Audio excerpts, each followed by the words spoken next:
السلام عليكم ورحمة الله وبركاته.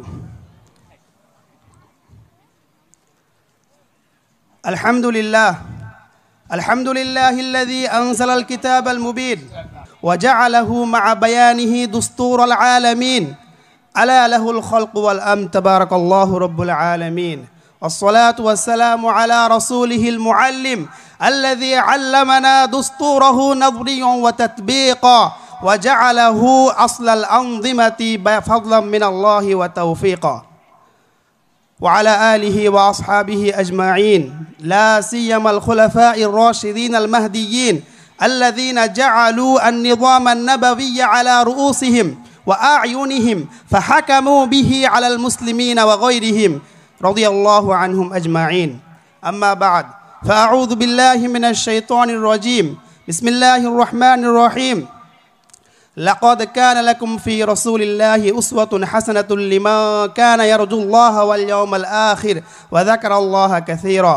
وقال تعالى محمد رسول الله والذين معه أشداء على الكفار رحماء بينهم تراهم ركعا سجدا يبتغون فضلا من الله ورضوانا سيماهم في وجوههم من أثر السجود إلى آخر الآية. وعن أبي هريرة رضي الله تعالى عنه قال قال رسول الله صلى الله عليه وسلم تركت فيكم شيئين لن تضلوا ما تمسكتم بهما كتاب الله وسنتي أو كما قال عليه الصلاة والسلام. رواه الحاكم في المستدرك وصححه الألباني رحمه الله. وعن العرباض بن سارية رضي الله تعالى عنه أنه قال قال رسول الله صلى الله عليه وسلم فإنه من يعش منكم بعدي سيرى اختلافا كثيرا فعليكم بسنتي وسنة الخلفاء الراشدين المهديين عضوا عليها بالنواجذ أو كما قال عليه الصلاة والسلام. رواه أبو داود.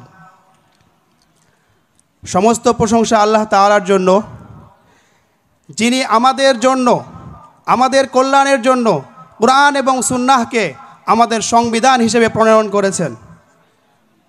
এরপর সালাত এবং সালাম বর্ষিত হোক আমাদের প্রিয় নবীজি সাল্লাল্লাহু আলাইহি সাল্লামের প্রতি, যিনি কুরআন এবং সুন্নাহকে তাত্ত্বিক এবং প্রায়োগিক দুই দিক থেকেই আমাদেরকে শিক্ষা দিয়েছেন এবং প্রয়োগ করে দেখিয়েছেন। সবাই বলি সাল্লাল্লাহু আলাইহি ওয়াসাল্লাম। সম্মানিত উপস্থিতি, নিব্রাস ইসলামিক রিসার্চ ফাউন্ডেশন এর অধীনে পরিচালিত আল জামিয়া আস-সালাফিয়া ডাঙ্গিপাড়া পবা রাজশাহী কর্তৃক আয়োজিত আজকের নবম বার্ষিক সালাফি কনফারেন্স 2025 এ উপস্থিত আছেন সম্মানিত সভাপতি, সম্মানিত প্রধান অতিথি, সম্মানিত বিশেষ অতিথিবৃন্দ ও আমার সামনে বসা তাওহীদপন্থী ভাইয়েরা ও পর্দার আড়ালের মা ও বোনেরা, আপনাদের সকলকে জানাই আন্তরিক শুভেচ্ছা ও মোবারকবাদ। জাযাকুমুল্লাহু খায়রান ওয়া বারাকা ফীকুম। সম্মানিত উপস্থিতি, আপনারা অবগত হয়েছেন আজকে আমাদের এই মুহূর্তে আলোচ্য বিষয় হচ্ছে রাসূলুল্লাহ সাল্লাল্লাহু আলাইহি ওয়াসাল্লামের যুগে শাসন ব্যবস্থা কেমন ছিল এবং খোলাফায়ে রাশিদিন রাদিয়াল্লাহু আনহুমের যুগে শাসন ব্যবস্থা কেমন ছিল তা নিয়ে আমরা আলোচনা করব ইনশাআল্লাহ তাআলা। সম্মানিত উপস্থিতি, ইতিপূর্বে আমরা বিজ্ঞ আলোচক সাহেবের কাছ থেকে জেনেছি যে ইসলাম অনেক আমাদের সমাজে ইসলাম বিদ্বেষী আছে, যারা ইসলামের মধ্যে রাজনীতি খুঁজে পায় না, যারা বলে ইসলাম হচ্ছে শুধুমাত্র ব্যক্তিগত ইবাদত কেন্দ্রিক একটি ধর্ম, এর মধ্যে না আছে রাজনীতি, না আছে সমাজবিজ্ঞান, না আছে রাষ্ট্রবিজ্ঞান ইত্যাদি। কিন্তু আসলে তাদের অবস্থা হলে এমন, তারা ইসলাম নিয়ে গবেষণা করে কিন্তু চোখ বন্ধ করে। যদি তারা ইসলাম বিদ্বেষের চশমা চোখে না লাগিয়ে চশমাটা খুলে ইসলাম নিয়ে গবেষণা করত, তাহলে তারা একদম শুরুতে রাসূলুল্লাহ সাল্লাল্লাহু আলাইহি ওয়াসাল্লামের শাসন ব্যবস্থার মধ্যেই রাজনীতি, অর্থনীতি, প্রতিরক্ষা ব্যবস্থা, সংবিধান, দ্বন্দ্ববিধি সব কিছুই তারা পেত। আফসোসের বিষয়, ইসলাম হচ্ছে একটি পূর্ণাঙ্গ জীবন ব্যবস্থা। কুরআনের নুসুস এবং হাদিসের নুসুসের কোনো জায়গায় ইসলামকে শুধু ধর্ম বলা হয়নি, প্রত্যেকটি জায়গায় ইসলামকে দিন বলা হয়েছে। আল্লাহ তাআলা বলেছেন ইন্নাদ-দীনা ইনদাল্লাহিল ইসলাম। অন্য আয়াতে আল্লাহ তাআলা বলেছেন ওয়া মান ইয়াবতাগি গায়রাল ইসলামি দীনান ফালা ইউকবালা মিন। সব জায়গায় দিন শব্দ আসছে, আর দিন শব্দের অর্থ পূর্ণাঙ্গ জীবন ব্যবস্থা। এই পূর্ণাঙ্গ জীবন ব্যবস্থার মধ্যে রয়েছে শাসন ব্যবস্থা। তো ইনশাআল্লাহ আজকে আমরা আলোচনা করব রাসূলুল্লাহ সাল্লাল্লাহু আলাইহি সাল্লামের শাসন ব্যবস্থা কেমন ছিল, এরপর খোলাফায়ে রাশিদিন রাদিয়াল্লাহু আনহুম তাদের শাসন ব্যবস্থা কেমন ছিল ইনশাআল্লাহ জানবো। সম্মানিত উপস্থিতি, আপনারা জানেন একটি আদর্শ শাসন ব্যবস্থার মৌলিক কিছু উপাদান রয়েছে, তার মধ্যে উল্লেখযোগ্য হচ্ছে 6টি, ইনশাআল্লাহ আমরা জানব। 1 নম্বর হচ্ছে নীতি নির্ধারক, যাকে আরবিতে মুশরি' বলা হয় বা শারি' বলা হয়। তো ইসলামী শাসন ব্যবস্থায় একমাত্র নীতি নির্ধারণ হচ্ছেন মহান আল্লাহ তাআলা।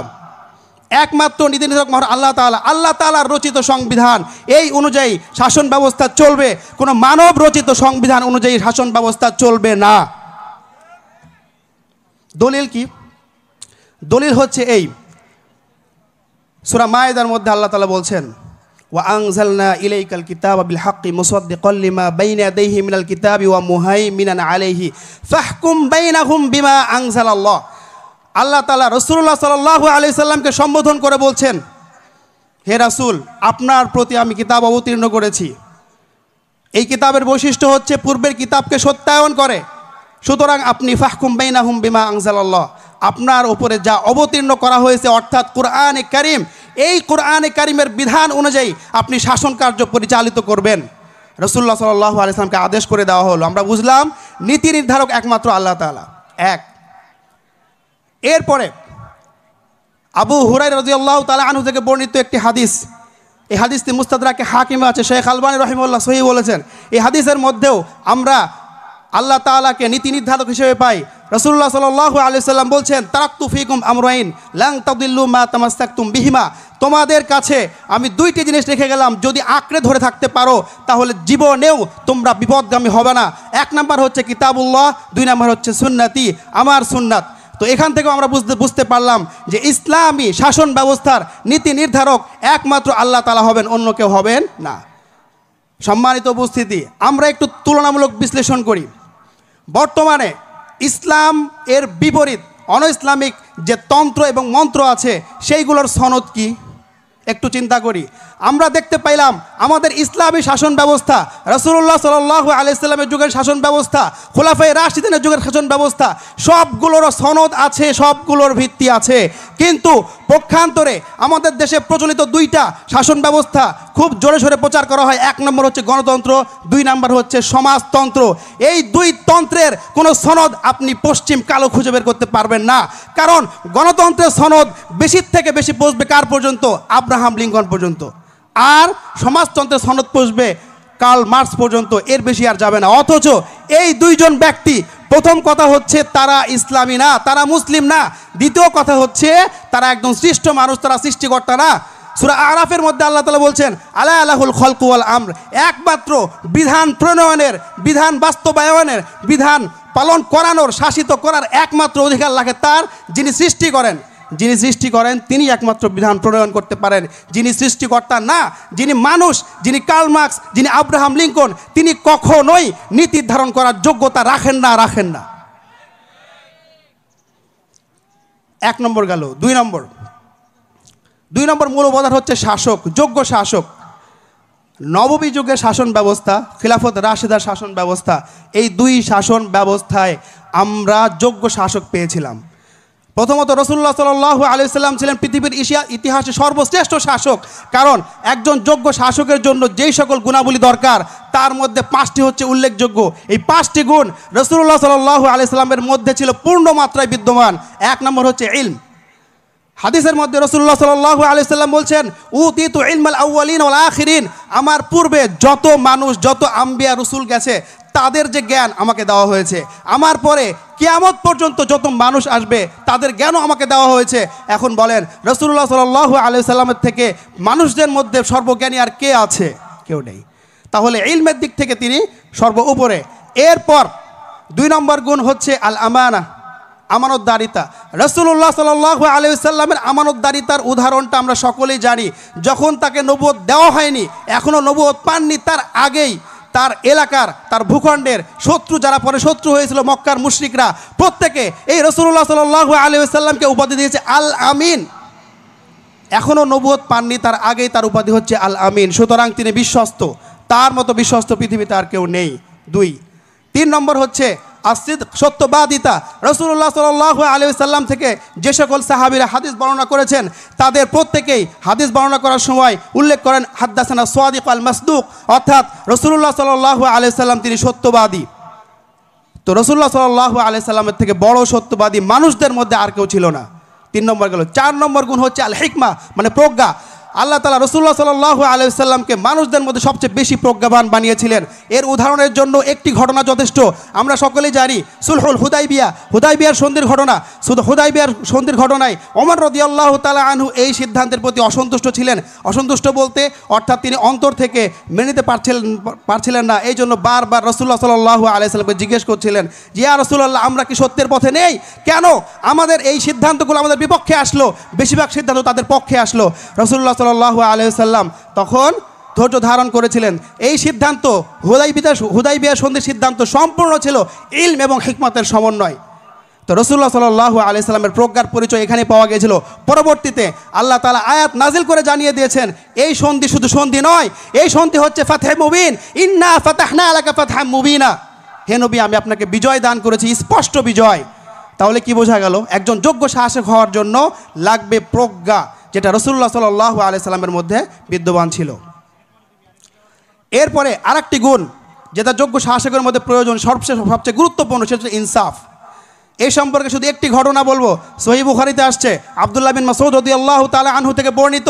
তিনি বলছেন, হুনাইন যুদ্ধে যখন গনিমত তাকসিম করা হচ্ছিল, বন্টন করা হচ্ছিল, তখন বন্টন শেষে একজন লোক সে আপত্তি করলো যে রাসূলুল্লাহ সাল্লাল্লাহু আলাইহি ওয়াসাল্লাম ইনসাফের সাথে বন্টন করেননি। তখন রাসূলুল্লাহ সাল্লাল্লাহু আলাইহি ওয়াসাল্লামের কাছে খবরটি পৌঁছলো। রাসূলুল্লাহ সাল্লাল্লাহু আলাইহি ওয়াসাল্লাম বললেন, ফামাই ইয়াদিল ইযা লাম ইয়াদিলিল্লাহু ওয়া রাসূলুহু, যদি আল্লাহ ইনসাফ না করে, যদি তার রাসূল ইনসাফ না করে, পৃথিবীতে কে আছে যে ইনসাফ করবে? তো রাসূলুল্লাহ সাল্লাল্লাহু আলাইহি সাল্লামের মধ্যে ইনসাফ, ন্যায়পরায়ণতা সবচেয়ে বেশি ছিল। তো এই 5টি গুণ একজন যোগ্য শাসকের মধ্যে থাকতে হয়। এই 5টি গুণ রাসূলুল্লাহ সাল্লাল্লাহু আলাইহি সাল্লামের মধ্যে ছিল। এই 5টি গুণের মাধ্যমেই রাসূলুল্লাহ সাল্লাল্লাহু আলাইহি সাল্লাম 23টি বছর ধরে ইসলামী শাসন ব্যবস্থা কায়েম করেছেন। যার কারণে ফলে কি হয়েছে আমরা একটু দেখি। আরেকটি উপাদান হচ্ছে শাসিত জনগণ, নাগরিক, সাধারণ নাগরিক, একটি মৌলিক উপাদান। এখানে আমরা দেখব যে রাসূলুল্লাহ সাল্লাল্লাহু আলাইহি সাল্লামের শাসন ব্যবস্থার ফলে কত পরিবর্তন হয়েছে।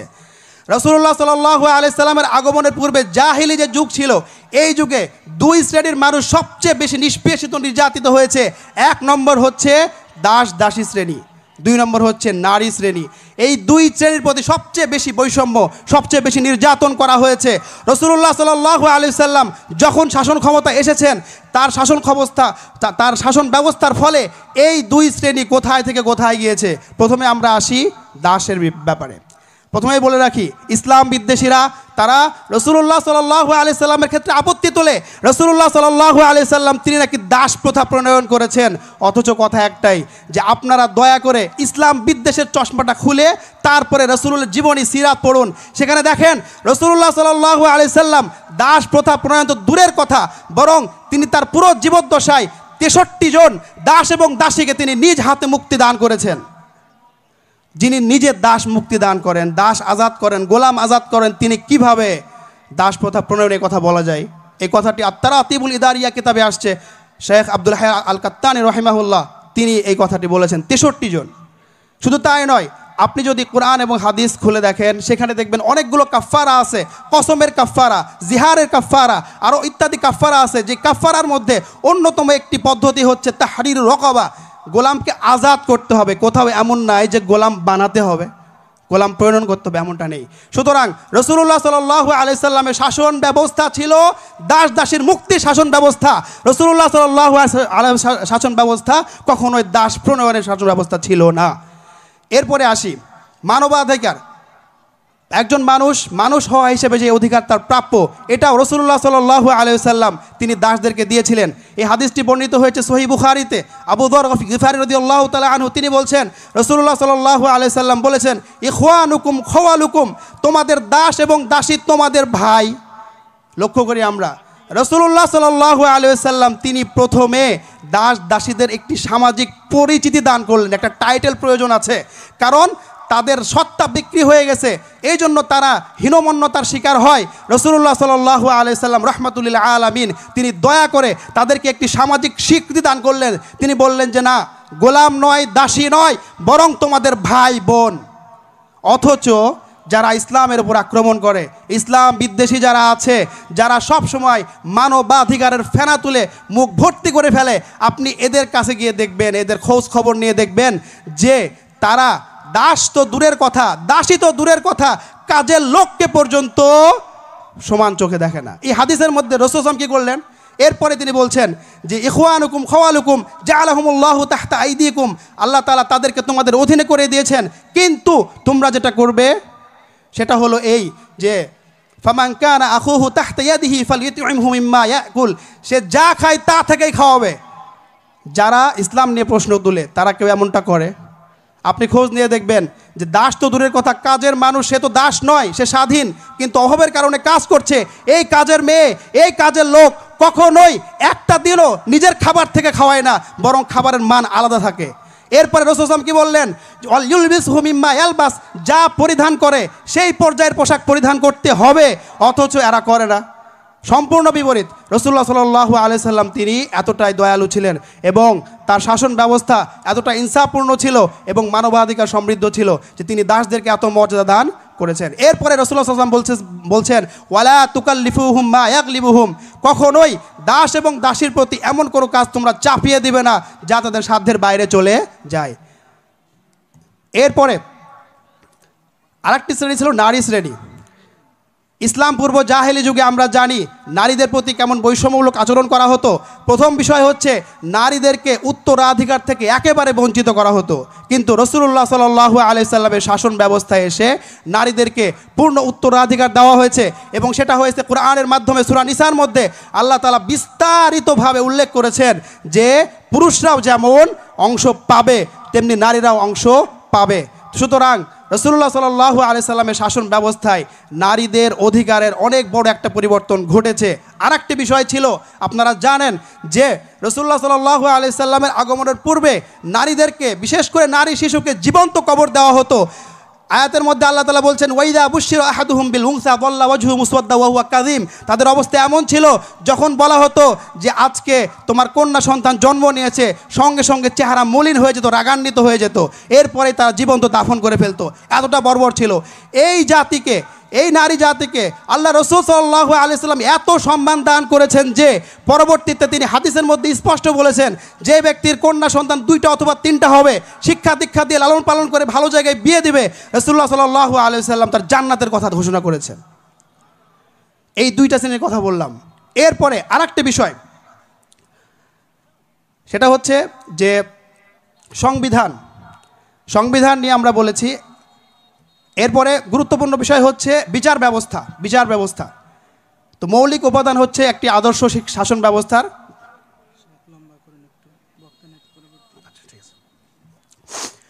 ইনসাফ ভিত্তিক বিচার ব্যবস্থা। রাসূলুল্লাহ সাল্লাল্লাহু আলাইহি সাল্লামের শাসন ব্যবস্থা পুরোটাই ছিল ইনসাফ ভিত্তিক। এরপরে খোলাফায়ে রাশিদিন রাদিয়াল্লাহু আনহুম তাদের আলোচনা, তাদের শাসন ব্যবস্থাও ছিল ইনসাফ ভিত্তিক। কতটা ইনসাফ ভিত্তিক ছিল এই ব্যাপারে আমরা প্রথমে একটি আয়াত জানব। সূরা নিসার মধ্যে আল্লাহ তাআলা বলছেন ইয়া আইয়ুহাল্লাযীনা আমানু কুনু কওয়ামিনা বিল কিসতি শুহাদা লিল্লাহ ওয়ালাউ আলা আনফুসিকুম আবিল ওয়ালিদাইনি ওয়াল আকরাবিন, হে ঈমানদারগণ তোমরা ইনসাফ প্রতিষ্ঠাকারী হও, তোমরা আল্লাহ তাআলার পক্ষে সাক্ষ্যদানকারী হও। যদিও ইনসাফ করতে গিয়ে ইনসাফি ফায়সালা তোমার বিরুদ্ধে যায়, তোমার স্বার্থ বিরোধী হয়, তোমার পিতামাতার স্বার্থ বিরোধী হয়, তোমার আত্মীয় স্বজনের স্বার্থ বিরোধী হয়, তারপরও ইনসাফ কায়েম করতে হবে। এই হচ্ছে ইসলামী শাসন ব্যবস্থা, যার মধ্যে ইনসাফের বিপরীতে কোনো কিছুই নেই। নিজের বিপক্ষে গেলেও ইনসাফ করতে হবে, নিজের পিতামাতার বিপক্ষে গেলেও ইনসাফ করতে হবে, আত্মীয় স্বজনের বিপক্ষে গেলেও ইনসাফ করতে হবে। এরপরে হাদিস, প্রসিদ্ধ হাদিস সহিহ বুখারীতে আসছে, আয়েশা রাদিয়াল্লাহু তাআলা আনহা থেকে বর্ণিত হাদিস, বানু মাখজুম গোত্রের একজন নারী, এই নারী ছিল প্রভাবশালী, কারণ এই গোত্রই ছিল প্রভাবশালী। তখন এই নারী চুরি করেছে, এখন তার উপরে শাস্তি বিধান আসবে, হাত কাটা। তখন তারা কানা ঘুষা শুরু করলো। তারা বলছে যে এই নারীর হদ বা দ্বন্দ্ববিধি মওকুফ করার জন্য কে আছে যে রাসূলুল্লাহ সাল্লাল্লাহু আলাইহি সাল্লামের কাছে সুপারিশ করবে। তখন পরামর্শক্রমে উসামা বিন যায়েদ রাদিয়াল্লাহু তাআলা আনহুর নাম আসলো, কারণ তাকে রাসূলুল্লাহ সাল্লাল্লাহু আলাইহি সাল্লাম অনেক ভালোবাসতেন। ওই যে একটু আগে বললাম রাসূলুল্লাহ সাল্লাল্লাহু আলাইহি সাল্লাম 63 জন দাস এবং দাসীকে মুক্তি দান করেছেন, আজাদ করেছেন। তার মধ্যে একজন উল্লেখযোগ্য হল উসামা বিন যায়েদ রাদিয়াল্লাহু তাআলা আনহু। তিনি ছিলেন প্রিয়, যেহেতু প্রিয় ছিলেন এই জন্য তার মাধ্যমে সুপারিশ করার চেষ্টা করা হচ্ছিল। যখন তিনি সুপারিশের কথা বলতে গেলেন তখন রাসূলুল্লাহ সাল্লাল্লাহু আলাইহি সাল্লাম বললেন, হে উসামা আতাশফাউ ফি হাদ্দিন মিন হুদুদিল্লাহ, আল্লাহর হদ, আল্লাহর দণ্ডবিধি, এর বিপক্ষে তুমি সুপারিশ করছো, এত বড় সাহস কিভাবে হয়? তিনি কসম করে বলছেন এরপরে, ফাইন্নামা আহলাকা আল্লাযীনা ক্বাবলাকুম আন্নাহুম কানু ইযা সারাকা ফীহিমুশ শরীফ তারাকুহু ওয়া ইযা সারাকা ফীহিমুদ দুঈফ আকামু আলাইহিল হাদ। যে তোমরা পূর্বের ইতিহাস থেকে শিক্ষা গ্রহণ করো না? তোমাদের পূর্বের যুগে যারা ছিল আহলে কিতাব, তারা এমনটা করত, যখন তাদের মধ্যে প্রভাবশালী কেউ, সম্ভ্রান্ত কেউ, কোনো ধনী ব্যক্তি চুরি করত, তখন তাকে তার হদ দণ্ডবিধি মওকুফ করে দেওয়া হতো। আর দুর্বল ব্যক্তি চুরি করলে তার ক্ষেত্রে হদ কার্যকর করা হতো, দণ্ডবিধি কার্যকর করা হতো। এমনটা করা যাবে না। এরপরে রাসূলুল্লাহ সাল্লাল্লাহু আলাইহি ওয়াসাল্লাম কসম করে বলেন, ওয়াইমুল্লাহ, আল্লাহর কসম, লাউ আন্না ফাতিমাতা বিনতা মুহাম্মদ সারাকাত লাকাতাতু ইয়াদাহা, যদি আমার মেয়ে ফাতিমা সেও যদি চুরি করে, তারপর আমি তার হাত কেটে দেবো। এই হলো ইসলামী ব্যবস্থা, যার বিচার ব্যবস্থা অত্যন্ত জোরালো, অত্যন্ত মজবুত। এখানে শাসন ব্যবস্থার মধ্যে কোনো ধরনের স্বজনপ্রীতি একদমই চলে না, স্বজন পোষণ চলে না। সম্মানিত উপস্থিতি, আমরা যদি রাসূলুল্লাহ সাল্লাল্লাহু আলাইহি সাল্লামের এই ইনসাফ ভিত্তিক শিক্ষা বিচার ব্যবস্থাকে আমাদের বর্তমান সময়ের সাথে একটু তুলনা করি, একটু বলি আপনাদেরকে, আমরা 1 বছর পূর্বে ফিরে যাই। জুলাই আন্দোলন হয়েছে, 36শে জুলাই ঘোষণা করা হয়েছে, 31 থেকে 36 হয়ে গেছে, জুলাই আন্দোলন হয়ে গেছে। এই জুলাই আন্দোলনে কতগুলো মানুষ তারা নিহত হয়েছে, তারা নির্যাতিত হয়েছে। অথচ এরপরে যখন উপদেষ্টা পরিষদ গঠন করা হলো, একজনকে প্রধান উপদেষ্টা বানানো হলো, তখন আমরা সবাই স্বপ্ন দেখতে শুরু করলাম কি, বাংলাদেশ হয়ে যাবে 2.0। প্রত্যেকের স্লোগান একটাই, বাংলাদেশ এখন 2.0, অর্থাৎ বাংলাদেশের নতুন ভার্সন শুরু হবে, এরকম একটা প্রত্যয় তারা দেখিয়েছিল, আমরাও ভেবেছিলাম। কিন্তু দেখেন, 1 বছর হয়ে গেছে, কোথায় বাংলাদেশ 2.0? এই যে যারা খুনি, যাদের দাঁতে এবং হাতে রক্তের দাগ লেগে আছে, এখন পর্যন্ত একটারও ফাঁসি কার্যকর হয়নি। এই হলো বিচার ব্যবস্থা। এই বিচার ব্যবস্থা দিয়ে ইসলামের বিচার ব্যবস্থাকে আপনারা প্রশ্নবিদ্ধ করেন। আপনারা বলেন যে রাজনীতির মধ্যে ইসলাম কোথায়? এত বড় সাহস কে দিল? রাজনীতি, ইসলামের রাজনীতি কত ভালো, দেখেন ইসলামের রাজনীতি কত ইনসাফ ভিত্তিক। যদি নিজের বিপক্ষে যায়, পিতামাতার বিপক্ষে যায়, তারপরও বাস্তবায়ন করতে হবে। রাসূলুল্লাহ সাল্লাল্লাহু আলাইহি সাল্লাম বলছেন, নিজের কন্যাও যদি হয় তারপরও ছাড় দেবেন না। তাহলে আপনার সাথে এই ফ্যাসিস্ট, এই নির্যাতনকারী, এদের কি সম্পর্ক যে 1 বছর হয়ে গেল কোনো বিচার ব্যবস্থা আপনারা দেখাইতে পারলেন না? চিন্তার বিষয়। তো এই বাংলাদেশ 2.0 না, আমার দৃষ্টিতে এই 2 এর আগে একটা 1 যুক্ত হয়ে বাংলাদেশ 12.0 হয়ে গেছে। তার মানে বাংলাদেশের 12টা বাজিয়ে দিয়েছে। যারা বাস্তবতা বুঝেন তারা বুঝেন। তো ইসলামের শাসন ব্যবস্থার একটি অন্যতম মৌলিক উপাদান ছিল ইনসাফ ভিত্তিক শাসন ব্যবস্থা। এরপরে আসি ইনসাফ ভিত্তিক অর্থনৈতিক ব্যবস্থা। রাসূলুল্লাহ সাল্লাল্লাহু আলাইহি ওয়াসাল্লাম যে অর্থনৈতিক ব্যবস্থা পুরো বিশ্ববাসীকে দেখিয়ে দিয়েছেন যে অর্থনীতি চলবে কিন্তু অবাধ নয়। বর্তমান অর্থনীতির সাথে আমাদের বিরোধটা কোথায়? বিরোধটা হলো এই, এখন যা চলে সবই লিবারালিজম, সব কিছু হবে অবাধ অবাধ অবাধ, অর্থনীতি অবাধ। তার মানে হলো পুঁজিবাদ, ক্যাপিটালিজম, পুঁজিবাদ। অর্থাৎ আপনি যে কোনো উপায়ে টাকা ইনকাম করলেই হলো, জায়েজ হোক না জায়েজ হোক দেখার কোনো বিষয় নাই। বর্তমানে এটাই চলছে, যার কারণে দেখবেন যারা হারাম ইনকাম করছে তাদেরকে সেলিব্রিটি ঘোষণা করে তাদেরকে সম্মানিত করা হচ্ছে। আর একজন দিন মজদুর, সে পরিশ্রম করছে, মাথার ঘাম পায়ে ফেলে, অথচ এই সমাজে তার কোনো মূল্য নাই। এই হচ্ছে সমাজ ব্যবস্থা। কেন এটা হয়েছে? কারণ ইসলামতন্ত্র নাই, ইসলামী শাসনতন্ত্র নাই। ইসলামী শাসনতন্ত্রের মধ্যে অর্থনীতি আছে, কিন্তু এটা অবাধ নয়, বরং সুশৃঙ্খল। এই অর্থনীতির মধ্যে সুদকে হারাম করা হয়েছে। আপনি সুদের মাধ্যমে উপকার অর্জন করতে পারবেন না। সুদ করলে আল্লাহ তাআলার সঙ্গে যুদ্ধ করার শামিল। এই সুদ কখনোই করা যাবে না। অথচ বর্তমান অর্থনীতি পুরোটাই সুদ ভিত্তিক। সমস্যা। এরপরে আরও কি অবাধ করা যাবে না? ঘুষ, এটাও করা যাবে না, এটা হারাম। এর পাশাপাশি ইসলামী শরীয়তের যত নীতিমালা আছে, বিশেষ করে ফিকুল মুআমালাতের মধ্যে এই লেনদেন করা যাবে না, এটা করা যাবে না, এটা করা যাবে না ইত্যাদি যে মূল নীতিগুলো আছে, মুফতি সাহেবরা ফতোয়া দেন, শায়েখরা ফতোয়া দেন। এই জায়গায় যারা এইগুলো না মেনে শুধুমাত্র পয়সা বেশি দেখে অর্থনীতি বাস্তবায়ন করে, এটা সম্পূর্ণ ইসলাম বিরোধী।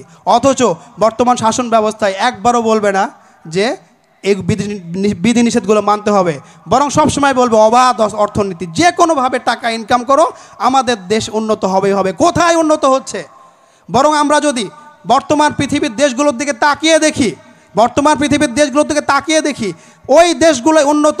বিশেষ করে আপনি যদি টপ 10 লিস্ট করেন, প্রথম 10 শীর্ষ দেশ, 10টি দেশ যাদের জিডিপি সবচাইতে বেশি, এর মধ্যে ওই দেশগুলোই পাবেন যেই দেশগুলোর মধ্যে তুলনামূলক অর্থনীতি অবাধ নয় বরং সুশৃঙ্খল, ইসলামী বিধান মেনে অর্থনীতি পরিচালিত হয়, তারাই টপ 10 লিস্টে আছে। আর যারা অবাধে অনৈতিকভাবে ইনকাম উপার্জন করছে তাদের জিডিপি এখনও বাড়েনি, বাড়বেও না। কারণ আছে, আল্লাহ তাআলার সাথে যুদ্ধ করলে কখনোই সেই দেশের অর্থনীতি উপরে উঠতে পারবে না। এরপর সম্মানিত উপস্থিতি, আর কয়েকটি পয়েন্ট বলে শেষ করে দেবো ইনশাআল্লাহ। রাসূলুল্লাহ সাল্লাল্লাহু আলাইহি সাল্লামের শাসন ব্যবস্থা নিয়ে আমরা আলোচনা করছিলাম। রাসূলুল্লাহ সাল্লাল্লাহু আলাইহি সাল্লামের শাসন ব্যবস্থার মধ্যে কিছু ভিত্তিমূলক বিষয় ছিল। তার মধ্যে 1 নম্বর মূল ভিত্তি যার উপর দাঁড়িয়েছিল তার শাসন ব্যবস্থা এবং খোলাফায়ে রাশিদিনের শাসন ব্যবস্থা, সেটা হচ্ছে তাওহীদ। দলিল কি? সহিহ বুখারীতে হাদিস আসছে, আব্দুল্লাহ ইবনে ওমর রাদিয়াল্লাহু আনহুমা থেকে বর্ণিত। তিনি বলছেন, রাসূলুল্লাহ সাল্লাল্লাহু আলাইহি ওয়াসাল্লাম বলেন, উমিরতু আন উকাতিলান নাস হাত্তা ইয়াশহাদু আল্লা ইলাহা ইল্লাল্লাহ ওয়া আন্না মুহাম্মাদার রাসূলুল্লাহ ওয়া ইউকিমুস সালাহ ওয়া ইউতুজ যাকাহ ফাইদা ফাআলু যালিক আসামু মিন্নি দিমাহুম ওয়া আমওয়ালাহুম। এই হাদিস থেকে প্রমাণিত হয় যে ইসলামী শাসন ব্যবস্থা এটা হবে, এর ভিত্তি হবে তাওহীদ এবং রিসালাত। রাসূলুল্লাহ সাল্লাল্লাহু আলাইহি সাল্লাম বলছেন, যতক্ষণ না পর্যন্ত পৃথিবীর মানুষ সাক্ষ্য না দিবে আল্লাহ ছাড়া কোনো সত্য মাবুদ নাই, রাসূলুল্লাহ সাল্লাল্লাহু আলাইহি সাল্লাম একমাত্র রাসূলুল্লাহ সাল্লাল্লাহু আলাইহি সাল্লাম আল্লাহর সত্য রাসূল, এইটা সাক্ষ্য দিবে এবং সালাত কায়েম করবে পুরো পৃথিবীতে, যাকাত প্রদান করবে পুরো পৃথিবীতে, এই কাজ যতক্ষণ না পর্যন্ত মানুষরা না করবে আমাকে আদেশ করা হয়েছে তাদের সাথে যুদ্ধ করার। তার মানেই হলো ইসলামী শাসন ব্যবস্থা, ইসলামী রাষ্ট্র, এর মূল ভিত্তি হচ্ছে তাওহীদ এবং রিসালাত। যদি তাওহীদ থাকে, অর্থাৎ সাক্ষ্য দেওয়া হয় আল্লাহ ছাড়া কোনো সত্য মাবুদ নাই এবং মুহাম্মদ সাল্লাল্লাহু আলাইহি ওয়াসাল্লাম আল্লাহর রাসূল, তখনই সে ইসলামী নাগরিক হতে পারবে। আর যদি এই সাক্ষ্য না দেয় তাহলে তার সাথে যুদ্ধ করা হবে। আর যদি সে যুদ্ধ করতে না চায় তাহলে অমুসলিম নাগরিক হিসেবে ইসলামের অধীনে পরিচালিত হতে হবে, তাকে জিজিয়া দিতে হবে, আইয়াদি ওয়া হুম সাগিরুন, লাঞ্ছিত হয়ে। তাহলে আমরা জানতে পারলাম ইসলামী শাসন ব্যবস্থা এবং রাসূলুল্লাহ সাল্লাল্লাহু আলাইহি সাল্লামের শাসন ব্যবস্থার মূল ভিত্তি হচ্ছে তাওহীদ এবং রিসালাত। এরপর দ্বিতীয় অন্যতম মূল ভিত্তি হচ্ছে হুকুকুন নাস। রাসূলুল্লাহ সাল্লাল্লাহু আলাইহি ওয়াসাল্লাম তিনি যতগুলো বিধান প্রণয়ন করেছেন এবং আল্লাহ তাআলার আদেশে যতগুলো বিধান প্রণয়ন করেছেন সবগুলোর মূলে ছিল হুকুকুন নাসের খেয়াল, মানে মানবাধিকার। কিন্তু এখানে পার্থক্য আছে। বর্তমানে যারা মানবাধিকারের স্লোগান দেয়, বিশেষ করে স্লোগানগুলো আসে জাতিসংঘ থেকে। সম্মানিত উপস্থিতি, আপনারা লক্ষ্য করবেন এই যে জাতিসংঘ বলা হয়, আসলে এটা জাতিসংঘ না। আমাদের মুসলিম ভাই ও বোনেরা পৃথিবীর আনাচে কানাচে বিভিন্ন জায়গায় নির্যাতিত নিষ্পেষিত হয়, হাজার হাজার শিশু, হাজার হাজার নারী তাদেরকে নির্যাতিত করে হত্যা করা হয়। এই জাতিসংঘ কোনো কথাই বলে না, অথচ যদি অমুসলিমের একটু কিছু হয় তারা কথা বলে। এই জাতিসংঘের কোনো প্রয়োজন ইসলামের নাই।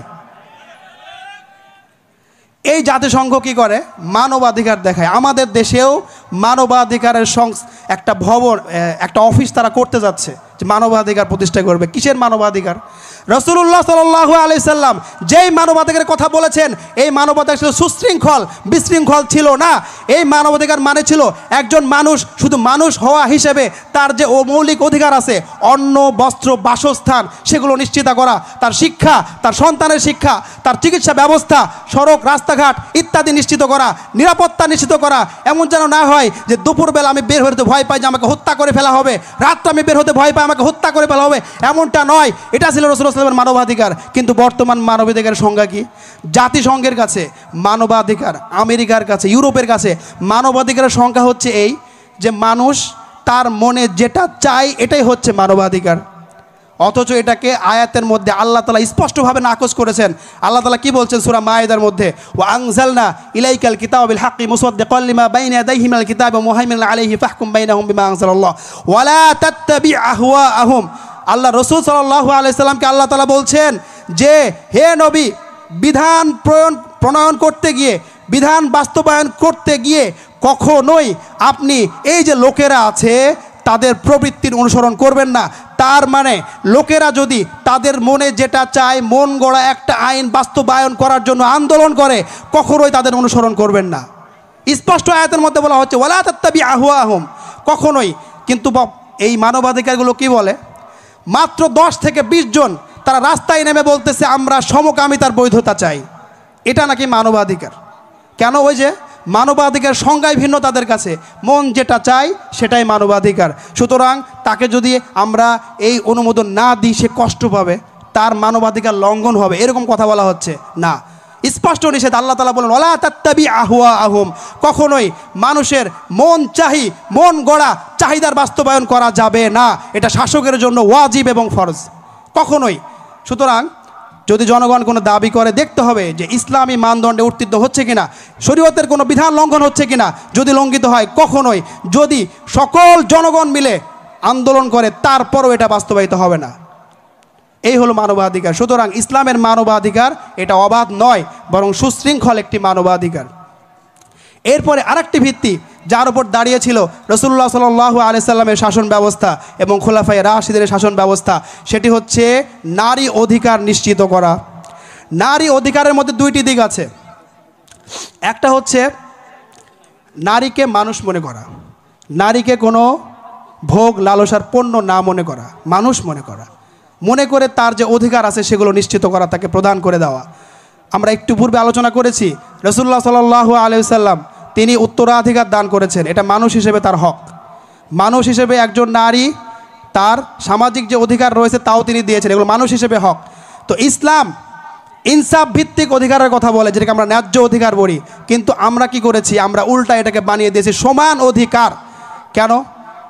কারণ আমরা যখন দেখলাম যে নারী অবলা সরলা এবং তারা বোকা বোঝেরা, তাদেরকে যেভাবে বোঝায় ম্যানুপুলেট করা যায়, তাদেরকে নিজের যেই বাস্তব আদর্শ আছে তার দিকে টানা যায়, এই জন্য তারা এখানে মুখরোচক কিছু স্লোগান লাগিয়ে দেয়, সমান অধিকার সমান অধিকার। হে নারী, তুমি দেখো পুরুষতান্ত্রিক সমাজ, পুরুষ পরিচালিত সমাজ, তুমি দেখো তোমাকে পিছিয়ে দিচ্ছে সমাজ, সুতরাং তুমি এদের বিরুদ্ধে বিদ্রোহ করো ইত্যাদি বিভিন্ন কথা তারা বলে নারীকে ঘর থেকে বের করছে। তো এখানে আমরা বলছি নারীর স্বাধীনতা, নারীর অধিকার অবশ্যই আছে, কিন্তু এটা সুশৃঙ্খল হবে, ইসলামের আয়নায় দেখতে হবে। তাদের আয়নায় দেখা যাবে না যারা নারী অধিকারের কথা বলে মূলত নারীকে ভোগ্যপণ্য হিসেবে উপস্থাপন করার জন্য। সম্মানিত উপস্থিতি, এটা ছিল তার অধিকার। আর একটা হলো নারী স্বাধীনতা। নারী স্বাধীনতার বিষয়ে একটি গুরুত্বপূর্ণ কথা না বললে নয়, সেটা হচ্ছে এই, বর্তমানে একটি প্রশ্নের উত্তর আমরা সবাই খুঁজি কিন্তু পাই না। সেটা হলো এই যে আমার ঘরের মা এবং বোনেরা তারা চাচ্ছে উপার্জন করতে, উপার্জন সম্পর্কে কি হবে, ইসলামী নীতিটা কি হবে। আমি এখানে আপনাদেরকে সংক্ষেপে সুন্দর একটি কথা বলবো ইনশাআল্লাহ। সেটা হচ্ছে এই, দেখেন রাসূলুল্লাহ সাল্লাল্লাহু আলাইহি সাল্লামের যে শাসন ব্যবস্থা, যেটা মূলত আল্লাহ তাআলার পক্ষ থেকে নির্ধারিত, এই শাসন ব্যবস্থার মধ্যে একজন নারীর জন্য এমন কোনো পরিস্থিতি রাখাই হয় নাই যে একজন নারীকে উপার্জন করার জন্য ঘরের থেকে বাইরে বের হতে হবে, একটা পরিস্থিতিও রাখা হয়নি। কিভাবে? একজন নারী তার যখন অভিভাবক আছে, বিয়ের আগে তার পিতা আছে, যদি পিতা না থাকে ভাই আছে, যদি ভাই পিতা না থাকে দাদা আছে, না থাকলে চাচা আছে, এমনকি বলা হচ্ছে যদি তার কাছের কোনো অভিভাবক না থাকে, রাসূলুল্লাহ সাল্লাল্লাহু আলাইহি সাল্লাম বলছেন, এই হাদিসটা আবু দাউদে আসছে, আয়েশা রাদিয়াল্লাহু তাআলা আনহা তিনি বলছেন ফাইন তাশাজারু ফাসুলতানু ওয়ালিয়্যু মান লা ওয়ালিয়্যা লাহু, যদি কোনো নারীর অভিভাবক না থাকে অথবা অভিভাবক আছে কিন্তু দায়িত্ব পালন করছে না, তখন যিনি রাষ্ট্রপ্রধান হবেন তিনি হবেন নারীর অভিভাবক। তাহলে একজন নারীর এমন কোনো পরিস্থিতি হতেই পারে না যে সে অভিভাবক শূন্য হবে, গার্ডিয়ান শূন্য হবে, হতেই পারে না। যদি না থাকে তাহলে রাষ্ট্রপ্রধান হবে অভিভাবক। কিন্তু আসলে ইসলামী শাসন ব্যবস্থায় নাই। এই বর্তমান যে শাসকগুলো রয়েছে তারা জানেই না যে আসুলতানু ওয়ালিয়্যু মান লা ওয়ালিয়্যা লাহু, এর অনুবাদই জানে না জানে অনুবাদ, না জানে এর বিধান। এই জন্য নারী যে উপার্জনের যে বিষয়টা আছে তার আগে এটা লক্ষণীয়। যদি এমন কোনো কিছু না হয়, কোনো অভিভাবক না থাকে, তাহলে রাষ্ট্রপ্রধানই হবে তার দায়িত্বশীল, তার অভিভাবক। কিন্তু আফসোসের বিষয় হলো এখন ইসলামী রাষ্ট্র ব্যবস্থা নাই যে একজন নারী তার কোনো অভিভাবক নাই, অথবা থাকলেও দায়িত্ব পালন করছে না, রাষ্ট্র তার দায়িত্ব নেবে এমন রাষ্ট্র নাই। এই জন্য এরকম পরিস্থিতিতে যদি কোনো নারী পড়ে, আল্লাহ না করুক, তখন সে পর্দার সহিত আরও কিছু শর্ত আছে, 15-20টার মতো শর্ত আছে, এই শর্ত সাপেক্ষে সে উপার্জনের জন্য ঘর থেকে বের হতে পারে। তাও আবার এমন চাকরি নিতে হবে যেই চাকরি হবে তার প্রকৃতি, তার মেজাজ, তার স্বভাব, তার শারীরিক গঠন কমলতা এর সাথে সঙ্গতিপূর্ণ। অসঙ্গতিপূর্ণ কোনো চাকরি নারী করতে পারবে না। এই হলো রাসূলুল্লাহ সাল্লাল্লাহু আলাইহি সাল্লামের শাসন ব্যবস্থা এবং বিধান। এরপরে আরেকটি ভিত্তি যে রাসূলুল্লাহ সাল্লাল্লাহু আলাইহি সাল্লামের শাসন ব্যবস্থা এবং খোলাফায়ে রাশিদের শাসন ব্যবস্থা যার উপর দাঁড়িয়েছিল সেটা হচ্ছে শিশু অধিকার। শিশু অধিকার এই বিষয়ে আমরা অনেকে উদাসীন। একটি সূক্ষ্ম বিষয় আজকে আমরা বলবো, ইনশাআল্লাহ আপনাদেরকে জানাবো। রাসূলুল্লাহ সাল্লাল্লাহু আলাইহি সাল্লাম শিশুদের প্রতি এতটাই রহমদিল, দয়ালু এবং যত্নশীল ছিলেন যে তিনি শিশুর অধিকারের কথা চিন্তা করেছেন মায়ের গর্ভে আসারও পূর্বে। কিভাবে? আমরা হাদিস লক্ষ্য করি। রাসূলুল্লাহ সাল্লাল্লাহু আলাইহি ওয়াসাল্লাম তিনি হাদিসের মধ্যে বলছেন যে তুনকাহুল মারআতু লিআরবাইন, 4টি বৈশিষ্ট্য দেখে সাধারণত নারীকে বিয়ে করা হয়। লিহাসাবিহা, তার বংশীয় মর্যাদা দেখে। ওয়ালি নাসাবিহা, তার বংশ দেখে। এরপরে আছে ওয়ালি মালিহা, সম্পদ দেখে।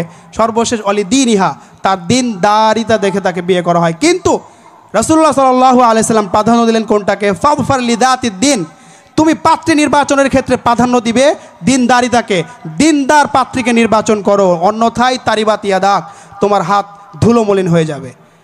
এই হাদিস থেকে আমরা যদি সূক্ষ্মভাবে বুঝি, রাসূলুল্লাহ সাল্লাল্লাহু আলাইহি ওয়াসাল্লাম তিনি শিশুর অধিকারের কথা আগেই লক্ষ্য করেছেন। কারণ বিবাহের মূল উদ্দেশ্যের মধ্যে একটি হচ্ছে যে তাওহীদবাদী একটি প্রজন্ম বের করা। সুতরাং এই তাওহীদবাদী একটি শিশু কিভাবে জন্ম নেবে? যদি তার মা মুতাদায়্যিনা মুতাআফফিফা না হয়, যদি পবিত্র না হয়, সতী না হয়, আর যদি দিনদার না হয়, তাহলে এই মায়ের পেট থেকে কিভাবে একটা তাওহীদবাদী সন্তান বের হতে পারে? তো তাওহীদবাদী হওয়া সন্তানের অধিকার। সুতরাং এই সন্তানের জন্য আপনাকে এমন মা নির্বাচন করতে হবে যে মা হবে দিনদার। তো রাসূলুল্লাহ সাল্লাল্লাহু আলাইহি সাল্লাম তিনি এই শিশুর অধিকার যে সে তাওহীদবাদী হবে, তার অধিকার এটা, এই অধিকার নিশ্চিত করার জন্য তিনি অনেক আগেই বলছেন যে আগেই তুমি তার জন্য এমন মা নির্বাচন করো যেই মা হবে দিনদার। এই হলো রাসূলুল্লাহ সাল্লাল্লাহু আলাইহি সাল্লামের দর্শন, যে তিনি কতটা যত্নবান ছিলেন। এরপর তিনি শিশুদের সালাত প্রতিষ্ঠার কথা আছে, এই অধিকারের দিকে তাকিয়ে তিনি আগে আদেশ করেছেন মুরু আওলাদাকুম বিসসালাহ ওহুম আবনাউ সাবঈ সিনিন, যে তোমরা তোমাদের সন্তানদেরকে সালাতের আদেশ করো যখন 7 বছর হয়। 7 বছর থেকে আদেশ করতে বলা হচ্ছে সালাতের জন্য। এখানেও এটা শিশুর অধিকার যে শিশুকে লালিত পালিত করা হবে সঠিক দিক নির্দেশনায়, সঠিক দীক্ষা দিয়ে, যাতে করে এই শিশু জাহান্নামের আগুন থেকে বাঁচতে পারে। এটা আপনি পিতা মাতা হিসেবে আপনার ওপর শিশুর অধিকার। সম্মানিত উপস্থিতি, এই ছিল মৌলিক কিছু বিষয় যেগুলোর উপর ভিত্তি করে দাঁড়িয়েছে ইসলামী শাসন ব্যবস্থা, অর্থাৎ রাসূলুল্লাহ সাল্লাল্লাহু আলাইহি সাল্লামের শাসন ব্যবস্থা, খোলাফায়ে রাশিদের শাসন ব্যবস্থা এর উপর দাঁড়িয়েছিল। সর্বশেষ একটি আয়াত বলি, সূরা হজের মধ্যে আল্লাহ তাআলা বলছেন আল্লাযীনা ইম্মাক্কান্নাহুম ফিল আরদি আকামুস সালাহ ওয়া আতাবুজ যাকাহ ওয়া আমারু বিল মা'রুফ ওয়া নাহাউ আনিল মুনকার ওয়ালিল্লাহি আকিবাতুল উমুর। আল্লাহ তাআলা বলছেন যখনই আমি কাউকে জমিনের মধ্যে কর্তৃত্ব দান করব, অর্থাৎ শাসক বানাবো, তার জন্য 4টি কাজ অবশ্যই করতে হবে। 1 নম্বর কাজ হচ্ছে সালাত প্রতিষ্ঠা করতে হবে। সালাত শুধু নিজে নয়, পুরো জমিনে প্রতিষ্ঠা করতে হবে। 2 নম্বর হচ্ছে জাকাতের ব্যবস্থা, একটা সুন্দর ব্যবস্থা কায়েম করতে হবে। শুধু নিজে জাকাত দেওয়া নয়, বরং একটা সুন্দর ব্যবস্থা যে প্রত্যেক ধনী ব্যক্তি জাকাত দিবে, কেউ বাদ থাকবে না। কারণ এই জাকাতের মধ্যে অফি আমওয়ালিহিম হাক্কুল লিসাইল ওয়াল মাহরুম, যারা অভাবা দরিদ্র আছে তাদের হক রয়েছে, এটা নিশ্চিত করতে হবে, তবেই ইসলামী অর্থনীতি সমৃদ্ধ হবে। এরপর গুরুত্বপূর্ণ আরও 2টি কাজ, ওয়া আমারু বিল মা'রুফ ওয়া নাহাউ আনিল মুনকার, অর্থাৎ সৎ কাজে আদেশ এবং অসৎ কাজ থেকে নিষেধ করবে। এটা অবশ্যই জরুরি। আমাদের বর্তমানে এত ভোগান্তি কেন আমরা নিরাপত্তাহীনতায় ভুগছি আমাদের দেশে? কারণ এখানে আমর বিল মা'রুফ আর নাহি আনিল মুনকার একেবারেই নাই। হয়তো আমর বিল মা'রুফ যতটুকু আছে, নাহি আনিল মুনকার একেবারে নাই। কিভাবে? আপনি নিজেই এর উদাহরণ। আপনার বাড়ির পাশে বিয়ে হচ্ছে, সেই অনুষ্ঠানে গান বাজনা বাজানো হচ্ছে, অথচ আপনি তাকে নাহি আনিল মুনকার করছেন না, তাকে নিষেধ করছেন না। কেন? নিষেধ করলে সম্পর্ক নষ্ট হবে, ঝগড়া হবে, নিজের স্বার্থ দেখছেন। অথচ এই গান বাজনার কারণে আরও 1 কিলোমিটার দূর থেকে শীতকালে তারা কষ্ট পাচ্ছে, পরীক্ষার্থী পড়তে পারছে না, বাচ্চার ঘুম হচ্ছে না, অসুস্থ ব্যক্তি ঘুমাতে পারছে না, রেস্ট নিতে পারছে না। এই সমস্যার দায় আপনার। আপনি প্রতিবেশী হয়েও আপনার প্রতিবেশীকে নাহি আনিল মুনকার করছেন না। এই নাহি আনিল মুনকার না থাকার কারণেই বর্তমানে আমাদের এত সমস্যা। যদি নাহি আনিল মুনকার থাকতো তাহলে আমাদের সমাজের এতগুলো সমস্যা থাকতো না। সম্মানিত উপস্থিতি, আমরা আলোচনার শেষ দিকে চলে আসছি, একটু পরে মাগরিবের আজান হবে। তো আমার আজকের আলোচ্য বিষয়ের সংক্ষিপ্ত হলো এই যে রাসূলুল্লাহ সাল্লাল্লাহু আলাইহি সাল্লামের শাসন ব্যবস্থা এবং খোলাফায়ে রাশিদিনের যে শাসন ব্যবস্থা, এর মৌলিক উপাদান আমরা 6টি আলোচনা করেছি। এরপরে আমরা কিছু ভিত্তি আলোচনা করেছি। তার মধ্যে 1 নম্বর হচ্ছে যে ইসলামী রাষ্ট্র তার মূল ভিত্তি হবে তাওহীদ এবং রিসালাত, এর উপর ভিত্তি করেই হবে। এইখানে একটি কথা ছুটে গেছে, সেটা বলি। রাসূলুল্লাহ সাল্লাল্লাহু আলাইহি ওয়াসাল্লাম তিনি যখন হিজরত করে মদিনায় গেলেন, দ্বিতীয় হিজরতে বদর যুদ্ধ সংগঠিত হলো। ঠিক তারপরেই তৃতীয় হিজরিতে যখন কাব বিন আশরাফ নামে একজন ব্যক্তিকে হত্যা করা হলো, যে সবসময় রাসূলুল্লাহ সাল্লাল্লাহু আলাইহি ওয়াসাল্লামকে কটূক্তি করত, এই হত্যার পরেই মদিনায় বসবাসরত যে ইহুদি আছে তারা নিজেরাই রাসূলুল্লাহ সাল্লাল্লাহু আলাইহি ওয়াসাল্লামের কাছে আসলেন। আসার পরে তারা বলল যে আমরা চুক্তি করতে চাই, আমরা একটা চুক্তি করতে চাই, যেটাকে মদিনা সনদ বলা হয়। তো রাসূলুল্লাহ সাল্লাল্লাহু আলাইহি সাল্লামের শাসন ব্যবস্থায় একটি গুরুত্বপূর্ণ পয়েন্ট হচ্ছে মদিনা সনদ। এটা আমরা আলোচনা করিনি। তো মদিনা সনদ যেটা আছে এটাকে আরবিতে বলা হয় ওয়াসিকাতুল মদিনা বা সহিফাতুল মদিনা বা মিসাকুল মদিনা। এই মদিনা সনদের মধ্যে 47টি ধারা রয়েছে। এতগুলো ধারা বলার সময় নেই, সংক্ষিপ্তভাবে এই 47টি ধারাকে 4টি ধারার মধ্যে সংক্ষিপ্ত করা যায়। 1 নম্বর হচ্ছে এই যে রাসূলুল্লাহ সাল্লাল্লাহু আলাইহি সাল্লাম মদিনা সনদের মধ্যে বললেন যে আমরা যারা মদিনার ভূখণ্ডে থাকব, মুসলিম অমুসলিম ইহুদি ইত্যাদি মুশরিক যারাই থাকব, প্রত্যেকে আমাদের পরিচয় হবে আমরা মদিনার নাগরিক, এটা আমাদের পরিচয় হবে। 1।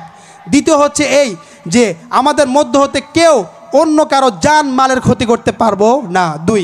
3 নম্বর হচ্ছে যে কোনো মুসলমানের বিরুদ্ধে কোনো কাফিরকে কখনোই সহযোগিতা করা যাবে না। এই পয়েন্টটা ইসলামপন্থীদের পক্ষে আসছে যে কোনো কাফিরকে সহযোগিতা করা যাবে না মুসলমানদের বিরুদ্ধে। 3 গেল। 4 নম্বর সর্বশেষ গুরুত্বপূর্ণ যেটা, সেটা হচ্ছে যে এই অমুসলিম নাগরিক যারা আছে তারা একটা অধিকার পাবে, তাদের যে মানুষ হিসেবে অধিকার তা দেওয়া হবে। এই প্রসঙ্গে একটি হাদিস বলবো সহিহ বুখারী থেকে, আব্দুল্লাহ ইবনে আমর ইবনে আস রাদিয়াল্লাহু আনহুমা থেকে বর্ণিত হাদিস। রাসূলুল্লাহ সাল্লাল্লাহু আলাইহি সাল্লাম বলছেন, মান কতালা মুআহাদান, যে এমন ব্যক্তিকে হত্যা করবে যে ইসলাম অধ্যুষিত ইসলাম শাসিত রাষ্ট্রে আছে কিন্তু অমুসলিম, তো ইসলামী রাষ্ট্রের অমুসলিম নাগরিককে অন্যায়ভাবে যদি কেউ হত্যা করে, লাম ইয়ারিহ রাইহাতাল জান্নাহ, সে জান্নাতের ঘ্রাণও পাবে না। অথচ জান্নাতের ঘ্রাণ পাওয়া যায় 40 বছরের দূরত্ব থেকেও পাওয়া যায়। আরেকটি হাদিস সুনানে আবি দাউদ, এই হাদিসের মধ্যে একাধিক সাহাবী বর্ণনা করেন। রাসূলুল্লাহ সাল্লাল্লাহু আলাইহি সাল্লাম বলছেন যে আলা মান যালামা মুআহাদান, কেউ যদি অমুসলিম নাগরিককে অত্যাচার করে, আবিং তাকসাহু, অথবা তার সম্মানহানি ঘটায়, অথবা আও আখাযা মালান বিগাইরি তিবি নাফস, অথবা তার সম্পদ ছিনিয়ে নেয় তার সম্মতি ছাড়া, তাহলে এই ব্যক্তির ফানা হাজিজুহু ইয়াউমাল কিয়ামা, কিয়ামতের দিন এই ব্যক্তির বিপক্ষে আমি দাঁড়িয়ে যাব।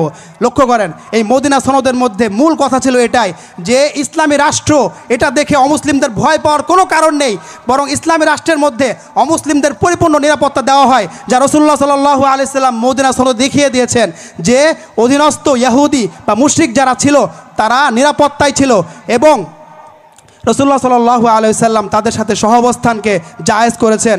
তারা ধর্মীয় স্বাধীনতা পাবে, কিন্তু একটু পার্থক্য আছে। আমাদের ধর্মীয় স্বাধীনতা কি? মন্দির নির্মাণের জন্য কোটি কোটি টাকা দেওয়া হয়, মন্দির পূজা আয়োজনের জন্য টাকা দেওয়া হয়, এই স্বাধীনতা রাসূলুল্লাহ দেননি। বরং রাসূলুল্লাহ সাল্লাল্লাহু আলাইহি সাল্লামের ধর্মীয় স্বাধীনতা এতটুকুই ছিল, ঘরের মধ্যে তার ইবাদত সে করতে পারবে, কিন্তু কোনো মন্দির নির্মাণ করা যাবে না, কোনো গির্জা নির্মাণ করা যাবে না, কোনো প্যাগোডা নির্মাণ করা যাবে না। তো ধর্মীয় স্বাধীনতার মধ্যেও পার্থক্য আছে। রাসূলের ধর্মীয় স্বাধীনতা এক, আমাদেরটা আরেক। আল্লাহ তাআলা আমাদেরকে বুঝার তৌফিক দান করুন। ওয়া আখিরু দাওয়ানা আলহামদুলিল্লাহি রাব্বিল আলামিন। আসসালামু আলাইকুম ওয়া রাহমাতুল্লাহি ওয়া বারাকাতুহু।